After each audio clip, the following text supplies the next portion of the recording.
ako lumaki sa Bayon City, Negros Oriental. Pinalaki ako ng aking ina as a single parent. Kinagisnan ko at lumaki na mahirap ang pamumuhay. Madalas, walang pera at laging kapos sa budget. Halos hindi makapag-aral. Kailangan kong magtrabaho at kumita. Tumanggap ako ng mga labahan, naglilinis ng mga bahay, nagbabantay ng mga bata, at kung ano-anong mga mahirap at mabibigat na trabahong pwedeng mapagkakakitaan. Sa hirap ng buhay, halos gabi-gabi na akong umiiyak kasi gusto kong makapagtapos ng pag-aaral. Sa awa ng Diyos, nakapagtapos din ako ng kolehiyo kahit patigil-tigil sa kursong Bachelor of Science in Industrial Technology.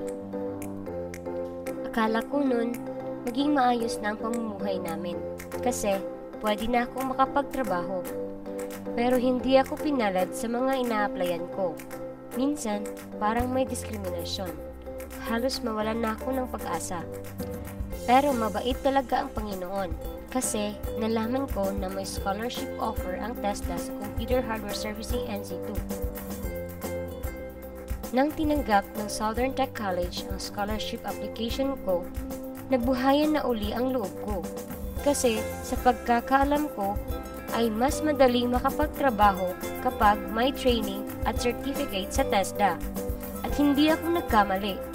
Bago pa man ako nakapag-graduate, may trabaho nang naghihintay sa akin.